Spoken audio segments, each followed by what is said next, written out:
Shalom dan puji Tuhan saudara atas kebaikan Tuhan kepada setiap kita, sehingga pagi ini saudara, dengan izin Tuhan kita boleh bangun dengan tubuh badan yang sehat, pikiran yang cergas, dan semangat yang berkobar-kobar untuk mau melayani Tuhan. Saudara, pagi ini mari kita mulai renungan kita dengan doa. Maha besar Tuhan Allah Bapa di surga, terima kasih karena kehadiran Tuhan, kebersamaan Tuhan pada pagi ini bersama dengan kami. Dalam nama Yesus kami berdoa. Amin. Saudara dan saudari yang dikasihi dalam Kristus, tajuk renungan kita pagi ini ialah iman yang benar.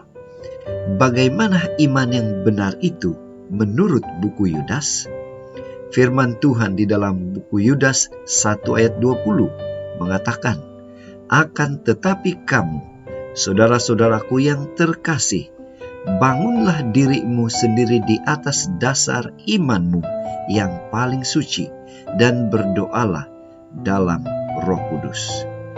Saudara, bacaan kita hari ini kita boleh buka di dalam buku Yudas 1 ayat 17 hingga 23. Ini merupakan salah satu panggilan yang terdapat dalam buku Yudas supaya tetap bertahan dalam iman. Mengapa dan bagaimana ini boleh terjadi dalam kehidupan kita? Sebuah ilustrasi. Saudara, pernahkah atau apakah Anda perasan pada saat kita melihat gunung, dari kejauhan gunung itu nampak kelihatan berwarna biru. Tetapi setelah kita dekat dengan gunung itu, ternyata keadaannya tidak demikian. Apa yang berlaku? Ada gerombolan pepohonan besar, ada permukaan tanah yang coklat dan sebagainya. Saudara, seperti pemandangan gunung ini dalam kehidupan rohani, ada orang yang mengaku dirinya Kristen, hidupnya kelihatan rohani, tetapi sebenarnya ia tidak memiliki iman. Boleh jadi dia kelihatan baik, tetapi ternyata menipu sesamanya. Ada juga yang menduakan Tuhan dengan masih pergi ke dukun atau paranormal untuk meminta petunjuk. Saudara, apa kata firman Tuhan tentang iman yang benar ini? Dalam buku Yudas mengingatkan, seharusnya kita membangun diri kita di atas dasar iman yang paling suci.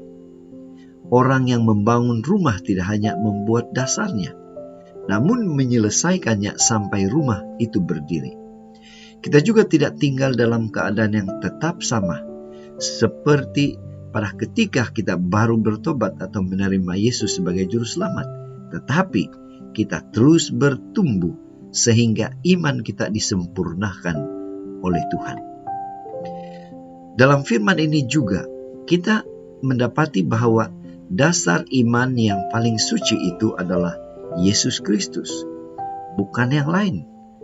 Juga dikatakan berdoalah dalam Roh Kudus. Maksudnya apa, saudara?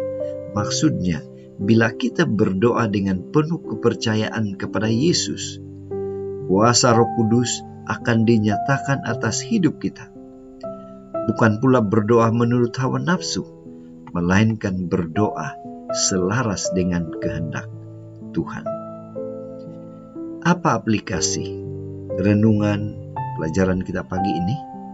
Orang yang hidup dalam dasar iman yang benar tidak akan diombang-ambingkan oleh angin pengajaran yang tidak benar, sehingga ia tidak menyimpang dari kebenaran.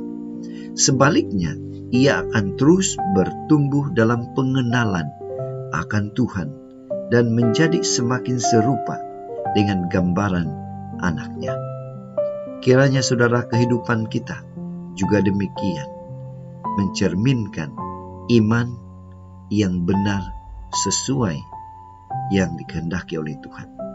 Itu sebabnya panggilan untuk kita pagi ini adalah supaya kita miliki dan pertahankan iman yang sejati yang Tuhan karuniakan. Inilah yang memampukan kita terus bertumbuh selaras dengan kebenaran Tuhan. Ini juga doa dan harapan kita, saudara. Dan mari kita bersyukur dan berterima kasih, karena Tuhan akan memberikan kita kemampuan dan kekuatan untuk terus mempertahankan dan mempraktikkan iman yang benar itu. Mari saudara, tetap setia, tetap semangat, tetap positif, dan tetap sehat. Tuhan memberkati. Mari kita berdoa. Bapa Surgawi, terima kasih karena kebaikan-Mu, karena Engkau mencelikan mata hati kami, pikiran kami, sehingga kami mengerti akan perkabaran pada pagi ini.